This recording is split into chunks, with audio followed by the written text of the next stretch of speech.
하나님의 은혜와 은총이 여러분과 여러분 가정에 충만하게 나타나기를 주님의 이름으로 간절히 축원합니다. 오늘은 성령 강림 후 첫째 주일입니다. 우리는 지난주 성령 강림 주일을 함께 지냈죠. 성령께서 임하신 사건은 단순히 개인이 은혜 받는 사건이 아닙니다. 성령께서 임재하시는 시간, 또한 흩어져 있는 사람들이 하나가 될 수 있었고요. 두려움에 숨어있던 사람들이 함께 기도하게 되었습니다. 또한 함께 복음을 전하는 공동체가 그곳에 세워졌습니다. 이렇게 성령께서 하시는 중요한 일 가운데 하나가 바로 이것이지요. 사람들을 서로 연결시킨다는 것입니다. 혼자 신앙생활하게 만드는 것이 아니라 함께 믿고 함께 울고 함께 기도하게 만듭니다. 그래서 교회는 혼자 믿는 사람들의 모임이 아니라 함께 하나님 나라를 세워나가는 동역자들의 모임 공동체인 것이죠. 오늘 우리가 함께 읽는 느헤미야 말씀도 바로 그런 이야기입니다. 우리는 느헤미야 하면 흔히 성벽 재건 이것을 떠올리죠. 무너진 성벽을 재건한 사람 바로 느헤미야 맞습니다. 근데 성벽 재건은 느헤미야 이야기의 결말이지 처음이 그 이야기가 아닙니다. 시작은요 성벽이 아니었습니다. 시작은 기도입니다. 그리고 그 기도는 혼자만의 기도가 아니라 함께 아픔을 나누는 동역자들로부터 시작된 기도입니다. 오늘 말씀을 통해서 기도의 동역자가 된다는 것, 이것은 과연 무엇인지 함께 살펴보고자 합니다. 하나님은 어떤 분이십니까? 우리 하나님은 전능한 분입니다. 모든 것이 가능하신 분이시죠. 무에서 유를 창조하신 분이십니다. 그런 하나님께서 특별한 사람을 통해 일하실 리가 없습니다. 만약 그렇다면 사람들은 이야기하겠죠. 그는 능력이 있는 사람이니까. 그렇게 할 수 있는 것 아니겠어? 가능한 일 아니야? 누가 봐도 그는 재능이 있어. 재력도 있어. 힘도 있어. 명예도 있어. 그러니 당연하지. 요즘 새벽기도 시간에 창세기 말씀을 읽고 묵상하고 있습니다. 하나님께서 아브라함에게 약속하십니다. 내가 너에게 자식을 주겠다. 아브라함과 사레가 그 이야기를 듣고는 기쁘지요. 당장이라도 줄 것처럼 기뻤습니다. 근데 시간이 10년이라는 시간이 흐릅니다. 10년이라고 하는 그 시간을 기다린 것만도 참 대단합니다. 10년을 기다렸는데도 하나님의 자식을 주시지 않습니다. 그러니 그 마음에 얼마나 불안함이 올라오겠습니까? 왜 그럴까요? 우리의 생각에는 남자의 생물학적인 기능이 그리고 여자의 생물학적인 기능이 있을 때, 가능할 때, 그때 자식을 낳을 수 있다라고 하는 게 우리가 가지고 있는 생각입니다. 상식이고 그게 올바른 이론이죠. 그러니 지금 아브라함과 사레가 불안에 떨만한 것은 어쩌면 당연합니다. 그래서 우리가 기도 응답도 그 기도 응답의 시점이나 한계도 누가 정하냐? 내가 정합니다. 이때까지는 하나님이 응답하셔야 돼. 이때까지는 하나님이 들어주셔야 돼. 이때까지는 우리가 그 모든 문제가 해결돼야 돼. 이것이 우리가 가지고 있는 생각이죠. 우리의 기준입니다. 왜냐? 우리의 경험과 기준은, 상식은 그래야만 이 문제가 해결될 수 있고, 또한 우리의 상식으로 보면 이래야만 자식을 낳을 수 있고 이래야만 이 기도의 응답이 이루어질 수 있다라고 생각하기 때문입니다.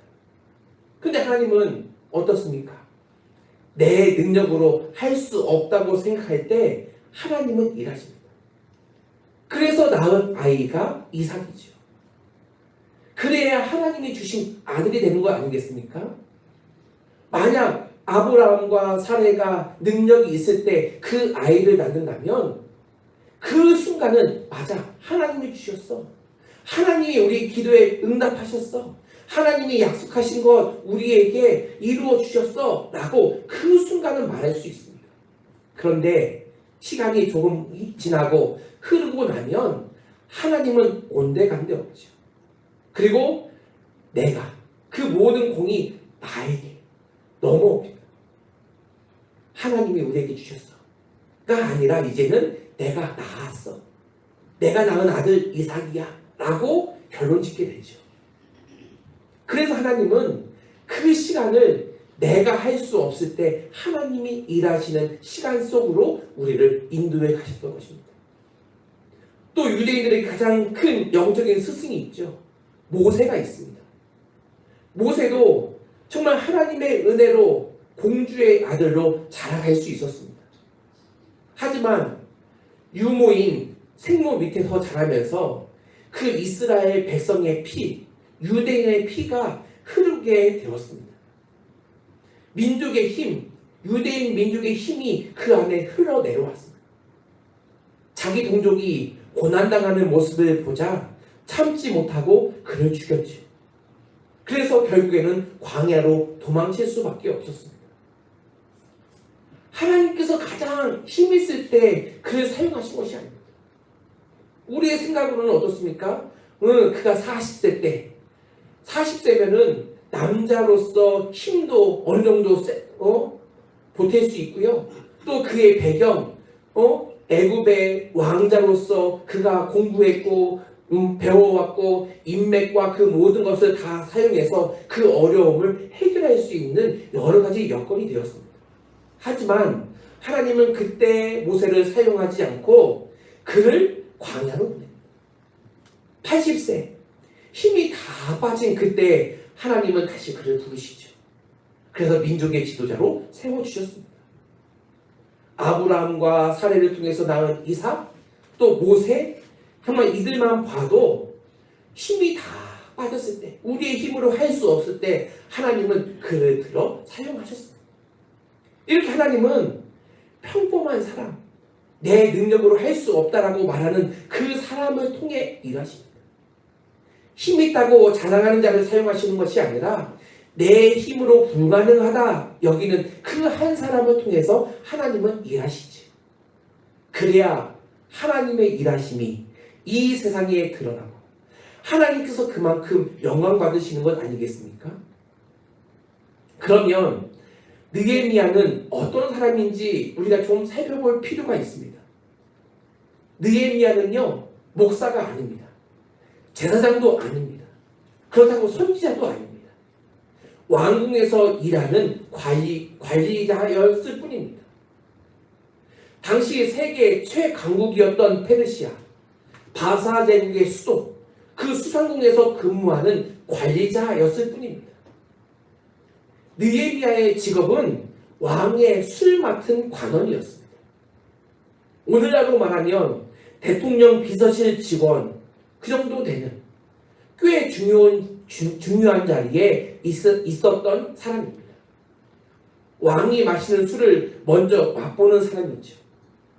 기미상궁처럼 독이 있는지 없는지 확인해야 하는 그런 사람이었습니다. 그러니까 왕이 가장 신뢰하는 사람만 맡을 수 있는 자리가 바로 지금 이 느헤미야가 서 있는 자리였습니다. 이렇게 느헤미야는 안정된 삶을 살고 있습니다. 먹고 사는 문제 없습니다. 높은 지위 차지하고 있습니다. 성벽이 무너진 예루살렘보다도 훨씬 좋은 환경에서 그는 살고 있습니다. 근데 하나님은 바로 그 사람을 부르셨습니다. 이유가 무엇일까요? 왜 그렇게 하셨을까요? 하나님은 특별한 사람만 사용하시는 분이 아니라는 것을 이 말씀을 통해서 우리에게 보여주고자 하시는 것입니다. 오늘날도 마찬가지죠. 교회 안에서 이미 이런 마음 갖고 계신 분들 계실 것입니다. 나는 이제 은퇴를 했기에 힘이 없어. 나는 할 줄 아는 것이 없어. 근데 여러분, 하나님은 평범한 사람을 통해 일하십니다. 힘이 없다고 인정하는 사람을 통해 일하십니다. 어쩌면 느헤미야가 가장 큰 장점은 특별한 능력이 아니었습니다. 하나님의 마음을 품을 줄 아는 마음. 그것이 바로 그의 유일한 장점이라고 말할 수 있습니다. 여러분 보십시오. 하나님의 일은 누군가의 아픔을 듣는 것에서부터 시작이 됩니다. 2절을 보시면 느헤미야의 형제 하나니가 사람들과 함께 찾아오죠. 느헤미야는 그들에게 묻습니다. 예루살렘은 어떠하냐? 그때 들려온 대답이 과히 충격적입니다. 남아있는 백성들이 환난을 당하고 있습니다. 그리고 성벽은 무너졌습니다. 성문은 불탔습니다. 그 소식을 듣는 순간 느헤미야의 인생이 바뀌기 시작했습니다. 여러분, 하나님의 역사는요, 언제나 듣는 것에서부터 시작된다는 사실을 기억하십시오. 아까 모세 이야기했지만 모세를 보십시오. 그가 언제 마음이 뒤집혔습니까? 백성의 고통을 들을 때였습니다. 바울도 마게도냐 사람들의 그 부르짖음을 들을 때 그 마음이 변화했습니다. 오늘 느헤미야 역시도 예루살렘의 아픔을 들었을 때 그의 마음이 뒤집어졌습니다. 여기서 중요한 사람이 나오죠. 2절을 다시 보실까요? 내 형제들 가운데 하나인 하나니가. 누가 나옵니까? 내 형제들 가운데 하나인 하나니. 그러면 하나님은 누구일까요? 소식을 전하는 사람입니다. 내 형제들 가운데 하나인 하나니가 두어 사람과 함께 유다에서 내게 일을 얻기에. 우리가 느헤미야 말씀을 읽고 있기 때문에, 아니면 이 말씀을 잘 모르더라도 성경책 가운데 느헤미야서에 있기 때문에 우리가 느헤미야는 어떻게 기억하냐? 성벽을 재건한 사람이라고 기억합니다. 근데 사실 느헤미야의 기도는 하나니가 있었기 때문에 가능한 일이었습니다. 이렇게 동역자는 거창한 사람이 아닙니다. 아픔을 함께 나누는 사람이 동역자입니다. 교회 안에서도 마찬가지죠. 목사님 기도해 주세요. 장로님 기도해 주세요.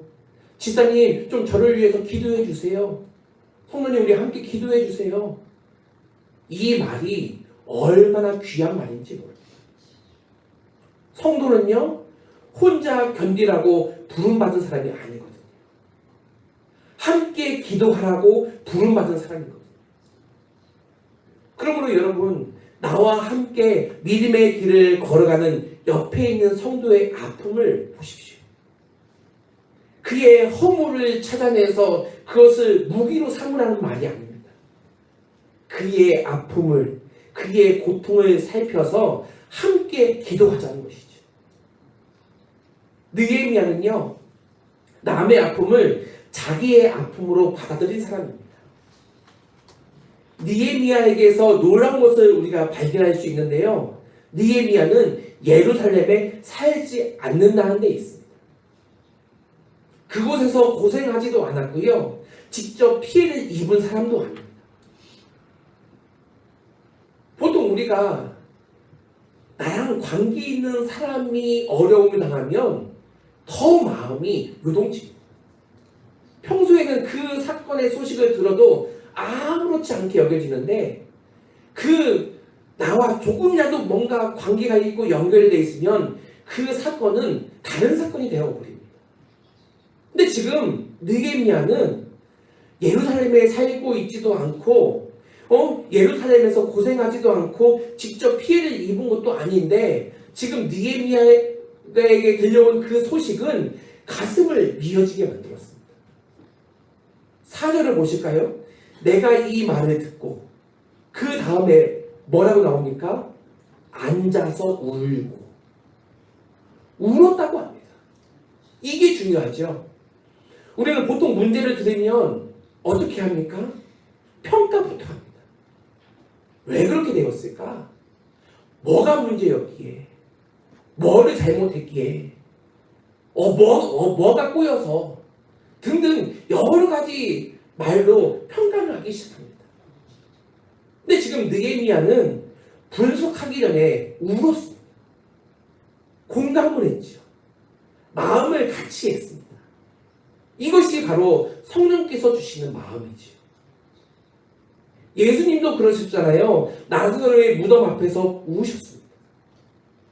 예루살렘을 보시고도 우셨습니다. 이렇게 하나님의 사람은 눈물이 있는 사람입니다. 남의 아픔에 무감각해지는 게 요즘 세상의 모습이거든요. 세상에 여러 가지 어려움과 아픔이 찾아온다 할지라도 그 사건이 나하고 관계가 없으면 된다고 생각합니다. 나에게 피해만 주지 않으면 된다고 생각합니다. 나에게 어려움만 가져다 주지 않으면 그 모든 문제들은 나와 상관이 없는 문제가 됩니다. 나만 손해보지 않으면 되고 나만 귀찮게 하지 않으면 되고 이런 게 바로 세상에 말하는 논리입니다. 근데 성령은 우리의 마음을 부드럽게 만드시죠. 그래서 다른 사람의 눈물을 보게 하십니다. 여러분 우리 주변에도요 무너진 성격들이 얼마나 많은지 모릅니다. 경제적으로 어려운 가정이 있고요. 병상에 누워있는 성도들이 있고요. 신앙을 떠난 자녀들 때문에 눈물 흘리는 부모들이 있고요. 외로운 어르신들도 있습니다. 우리 교회 안에도 기도할 필요한 일들이 많이 있습니다. 그 문제를 보고 안타깝네 하고 그냥 뒤돌아서는 것이 아니라 내가 함께 그 기도의 제목을 가지고 기도해야 되겠다. 이 마음이 드는 사람. 그 사람이 바로 기도의 동역자인 것입니다. 기도의 동역자는 그러면 어떻게 해야 될까요? 오늘 느헤미야를 보십시오. 느헤미야는 즉시 행동하지 않고 먼저 기도했습니다. 느헤미야는 왕궁의 고위 관리였잖아요. 왕 바로 옆에 있는 사람이었잖아요. 그렇기 때문에 능력도 있고 인맥도 충분했던 사람입니다. 근데 그는 곧바로 행동하지 않습니다.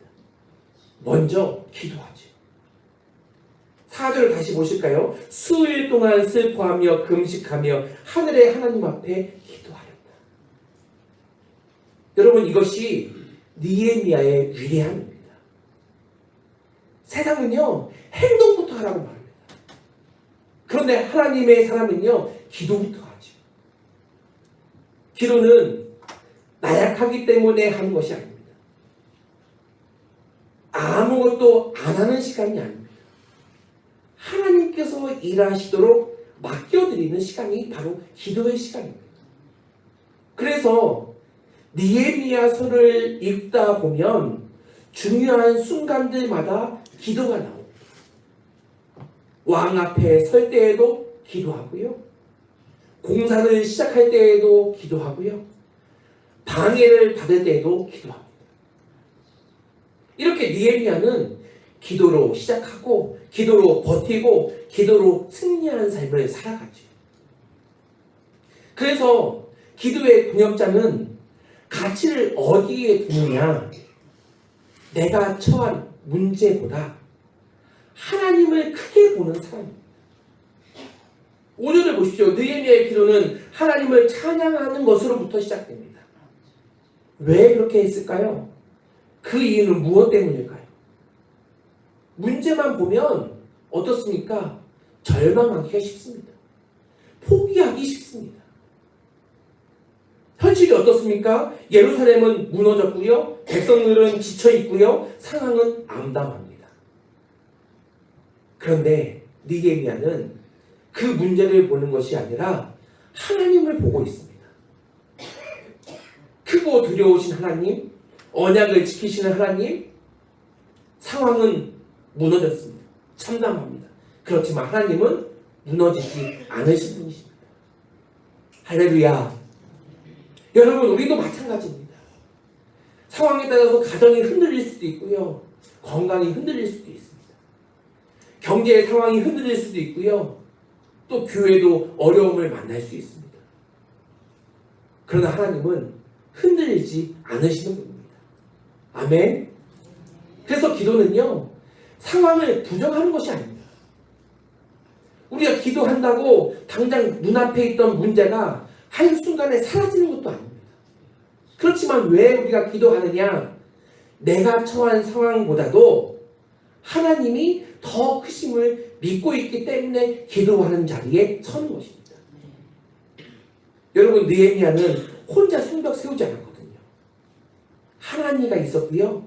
함께 기도한 사람들이 있었고요. 함께 벽돌을 나른 사람들이 있었습니다. 이렇게 하나님의 역사는 언제나 동역을 통해 이루어 가십니다. 그리고 그 시작은 기도였다는 것을 잊지 마시기를 바랍니다. 오늘 성령 강림호 첫째 주일을 맞아 하나님께서 우리들에게 묻습니다. 너는 기도의 동역자가 되어줄 수 있겠니? 너는 기도의 동역자가 되어줄 수 있겠니? 여러분, 누군가의 아픔을 들어주는 사람, 누군가의 눈물을 함께 흘리는 사람, 누군가를 위해서 이름을 불러가며 기도하는 사람, 그 사람이 바로 기도의 동역자입니다. 바로 우리 교회가 그런 교회가 되기를 원합니다. 상대방의 잘못을 가지고 그를 깎아내리는데 우선적으로 쓰는 힘이 아니라 상대방의 아픔, 상대방의 고민, 괴로움을 듣고 알았을 때 우리가 그 문제를 가지고 함께 울어줄 수 있는 사람이 될 수 있기를 소망합니다. 그래서 우리가 우리 이 성은교회 이 공동체 안에서는 내가 마음을 놓고 내 어려움을 기도 부탁할 수 있는 사람, 바로 기도를 들어줄 수 있는 그 교회, 함께 울고 함께 기도하는 교회가 되기를 주님의 이름으로 간절히 축원합니다. 성령 강림호 첫째 주일을 맞이하는 여러분, 성령님께서 그런 공동체 세워주실 줄로 믿습니다. 그 은혜 안에 우리 모두가 함께 서서 정말 하나님의 영광을 높여드리고 하나님 나라를 세워나가는 주의 백성들 되기를 주님의 이름으로 간절히 축원합니다. 함께 기도하겠습니다. 은혜주 하나님, 감사합니다. 우리를 기도의 동역자로 세워주시니 감사합니다.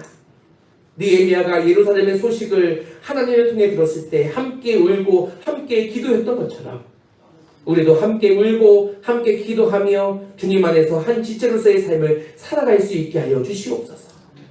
그래서 우리 성은교회가 기도를 부탁할 수 있는 교회가 되게 하시고 또한 기도를 들어주는 교회가 되게 하시며 함께 울고 함께 기도하는 교회가 되게 하여 주시옵소서. 주님의 능력으로 날마다 성령 충만케 하여 주옵소서. 예수님의 이름으로 축복하며 기도하옵나이다. 아멘.